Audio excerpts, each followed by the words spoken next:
French revolution की हमारी चर्चा को आगे बढ़ाते हैं। पिछले वीडियो में हमने जिक्र किया था कि नेशनल कन्वेंशन या राष्ट्रीय सम्मेलन के दौरान जो जो घटनाक्रम हुए उनका जिक्र हम करेंगे। तो सबसे पहले हम बात करते हैं राजा पर मुकदमा और मृत्युदंड, दिसंबर 1792 से जनवरी 1793। दिसंबर 1792 में मुकदमा शुरू हुआ और राजा पर जो आरोप लगाए गए वो, और फाइनली फिर उन आरोपों को सही पाया गया, वो आरोप थे कि राजा विदेशी शक्तियों से मिला हुआ है और मेरी एंटोइनेट ने गुप्त दस्तावेज दुश्मन को सौंपे हैं।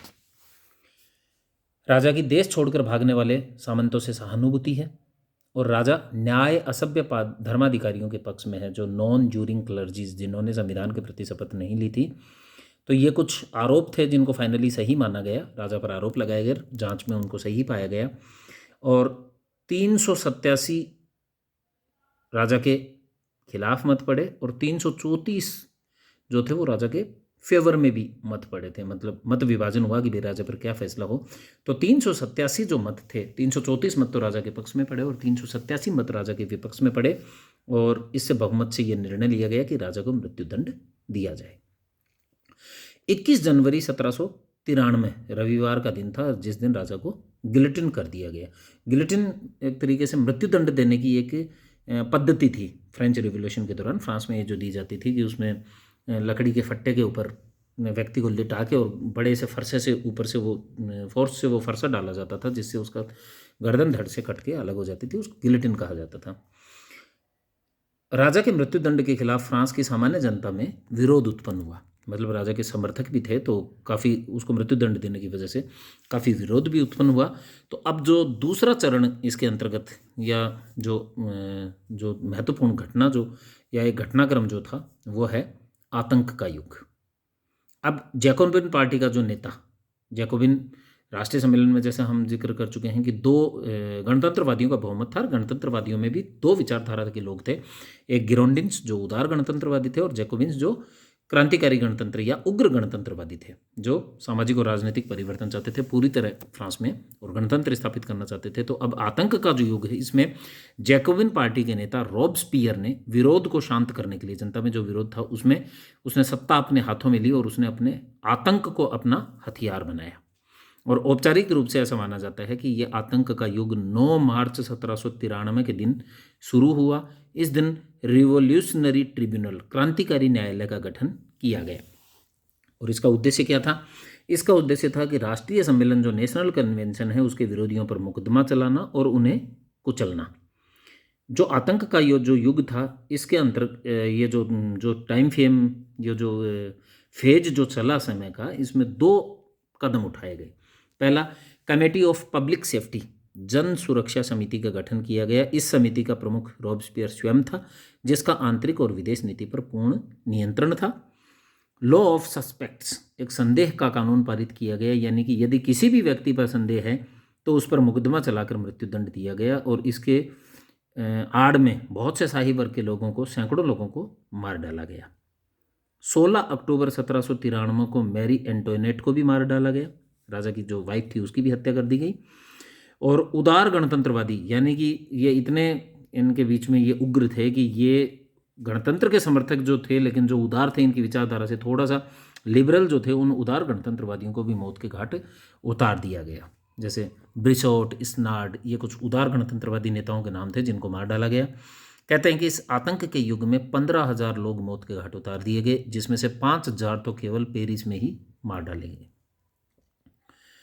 अब अगली महत्वपूर्ण जो घटना है वो है थर्मिडोरियन का षड्यंत्र, जुलाई 1794।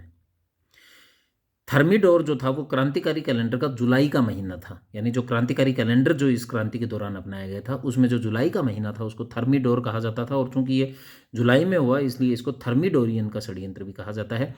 29 जुलाई 1794 को रॉब्सपियर और उसके साथियों को विरोधियों ने बंदी बनाकर मौत के घाट उतार दिया, यानी गिलोटिन कर दिया, और इसी को थर्मिडोरियन का षड्यंत्र कहते हैं। तो रॉब्सपियर के पतन के साथ ही आतंक का युग समाप्त हो गया। तो इस प्रकार हम कह सकते हैं कि ये जो आतंक का युग था रॉब्सपियर के नेतृत्व में, ये 9 मार्च 1793 से लेकर 29 जुलाई 1794 को उसकी मृत्यु तक जारी रहा। अब इसके अंतर्गत जो अगली महत्वपूर्ण जो कड़ी है वो है राष्ट्रीय सेना का गठन। राष्ट्रीय सम्मेलन की एक बड़ी उपलब्धि राष्ट्रीय सेना का गठन थी। कार्नोट ने 18 से 25 वर्ष तक के युवाओं के लिए सैनिक प्रशिक्षण अनिवार्य किया। कोई नेता है ये, और उसने ये कहा कि भाई 18 से 25 वर्ष तक के जो युवा हैं उनके लिए सैनिक प्रशिक्षण लेना अनिवार्य होगा। युवाओं को सेना में भर्ती होने के लिए प्रेरित किया गया और इस राष्ट्रीय सेना में 7,70,000 सैनिक थे। मार्सेल्स नामक गीत को फ्रांस का राष्ट्रीय गीत बना दिया गया और ये गीत एक क्रांतिकारी कवि था रुग्ड डी आयल, उसके द्वारा लिखा गया था। अन्य सुधार जो इस राष्ट्रीय सम्मेलन या नेशनल कन्वेंशन के द्वारा किए गए उसमें कुछ महत्वपूर्ण हैं। शिक्षा का पुनर्गठन किया गया, फ्रांसीसी भाषा को शिक्षा का माध्यम बनाया गया, निग्रो दास प्रथा को समाप्त किया गया, कानूनों को संहिताबद्ध करने का कार्य आरंभ हुआ और एक नया क्रांतिकारी कैलेंडर अपनाया गया जिसमें 12 महीने रखे गए। प्रत्येक महीने में 30 दिन रखे गए, 10 दिन का सप्ताह रखा गया। देखिए इंपॉर्टेंट बात है, हम जनरली 7 दिन का सप्ताह होता है, लेकिन इस क्रांतिकारी कैलेंडर के अंतर्गत 12 महीने, प्रत्येक महीने में 30 दिन और जो सप्ताह है वो 10 दिन का होगा। और ये कैलेंडर 22 सितंबर 1793 में लागू किया गया था और इसमें जो जुलाई का महीना था वो था थर्मिडोर, उसका नाम था थर्मिडोर। इसीलिए वो जो 29 जुलाई 1794 की जो घटना है जिसमें रोबेस्पियर और उसके समर्थकों को बंदी बनाकर मौत के घाट उतारा गया, उसे थर्मिडोरियन का षड्यंत्र कहा गया।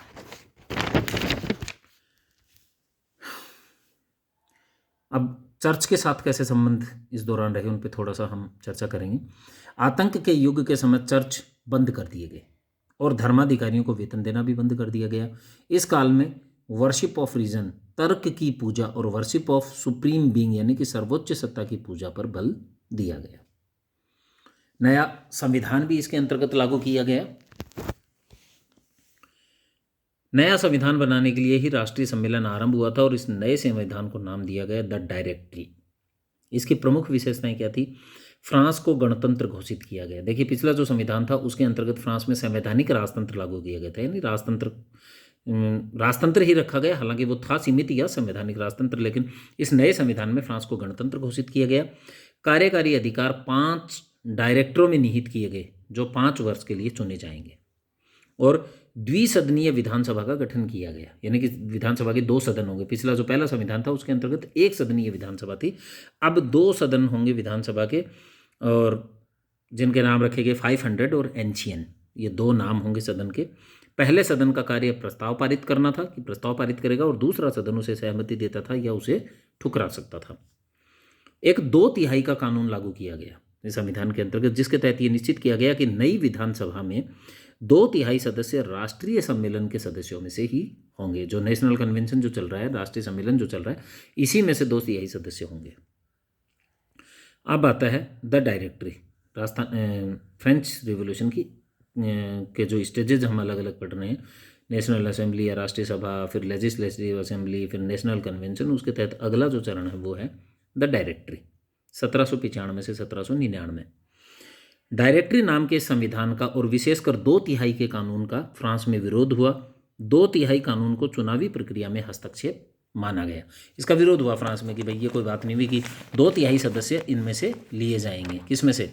राष्ट्रीय सम्मेलन में से ही लिए जाएंगे। इसका विरोध हुआ। 2/3 कानून को लेकर पेरिस और अन्य नगरों में दंगे शुरू हो गए और इन दंगों का दमन करने के लिए पहली बार सेना को बुलाना पड़ा और इस सेना का नेतृत्व नेपोलियन को सौंपा गया। देखो यहाँ से नेपोलियन का राजनीतिक जीवन स्टार्ट होता है। नेपोलियन को सौंप दिया गया और नेपोलियन ने सफलतापूर्वक इन दंगों का दमन कर दिया और वो रातों रात इस वजह से फ्रांस में लोकप्रिय हो गया। इसीलिए नेपोलियन ये कहता था कि आई am the son of the revolution and I have destroyed it. ये उसकी प्रसिद्ध उक्ति है नेपोलियन की। उसने कहा था I am the son of the revolution and I have destroyed it. इन परिस्थितियों में डायरेक्टरी नाम का इस संविधान को लागू किया गया।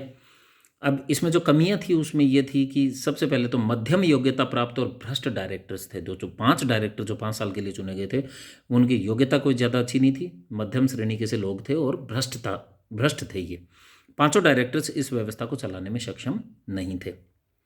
आंतरिक दुर्बलता भी इसमें थी, यानी 5 डायरेक्टर्स किसी भी विषय को लेकर एक मत नहीं थे, जिससे आंतरिक द्वंद्व चलता रहता था उनके बीच में। आर्थिक संकट दोबारा, जिसकी वजह से फ्रेंच रिवॉल्यूशन शुरू हुई थी। तो इस समय भी कोई आर्थिक स्थिति बहुत ज़्यादा अच्छी नहीं हुई थी। और फ्रांस की क्रांति के समय, जैसा हम पीछे जिक्र कर चुके हैं, कि आर्थिक संकट से निपटने के लिए असिग्नट्स नामक जो कागज़ की मुद्रा बड़ी संख्या में छाप दी गई थी, इससे मुद्रास्फीति की स्थिति पैदा हो गई और एक बार फिर फ्रांस में आर्थिक संकट पैदा हो गया। अब यहाँ एक षड्यंत्र का जिक्र करेंगे हम, ब्रूमेर का षड्यंत्र। जो क्रांतिकारी कैलेंडर, जिसमें पीछे मैं बता चुका हूँ कि जुलाई का महीना थर्मिडोर था, वैसे ही नवंबर का जो महीना था वो ब्रूमेर के नाम से था। और चूंकि ये घटना नवंबर में हुई, इसलिए इसे ब्रूमेर का षड्यंत्र कहते हैं। सेज नामक डायरेक्टर ने, 5 डायरेक्टर में एक डायरेक्टर सेज था, उस सेज नामक डायरेक्टर ने नेपोलियन के साथ में मिलकर 9 और 10 नवंबर 1799 को डायरेक्टरी नामक संविधान को उखाड़ फेंका। और इस घटना को ब्रूमेर का षड्यंत्र कहते हैं। और डायरेक्टरी के अंत के साथ ही फ्रांस की क्रांति का भी अंत हो गया। फ्रेंच रिवॉल्यूशन एक तरीके से फिनिश हो गई। और हालांकि आगे इस वजह से अब नेपोलियन का उत्थान होगा, और नेपोलियन है तो उसी को भी हम फ्रांसीसी क्रांति के अंतर्गत ही पढ़ेंगे। लेकिन फ्रेंच रिवॉल्यूशन ये कह सकते हैं कि उस तरीके से अब दोबारा गणतंत्र के लिए फ्रांसीसी क्रांति, सुधारों के लिए गणतंत्र लागू हुआ, और फिर उसी गणतंत्र को खत्म करके दोबारा से राजतंत्र और नेपोलियन के नेतृत्व में, हालांकि ये बूर्बों वंश से अलग बिल्कुल, और फ्रांस की कैसे सत्ता स्थापित करता है वो हम आगे जिक्र करेंगे। तो थोड़ा सा हम जिक्र कर लेते हैं कि फ्रांस की क्रांति के परिणाम जो निकले। इस फ्रांसीसी क्रांति के फलस्वरूप एक तो राष्ट्रवाद का उदय हुआ फ्रांस में, जो महत्वपूर्ण बात थी। अगली महत्वपूर्ण बात थी कि सामंतवाद का अंत हो गया। समान प्रशासनिक व्यवस्था फ्रांस में लागू हुई। राष्ट्रीय सेना का गठन हुआ, जिसमें 7,70,000 सैनिक शामिल थे। धर्माधिकारियों और सामंतों की सुविधाएं समाप्त हुई, जो नेशनल असेंबली के समय ही उनकी सुविधाएं समाप्त कर दी गई थी। चर्च को राज्य के अधीन किया गया। कानूनों को संहिताबद्ध करने का कार्य हुआ।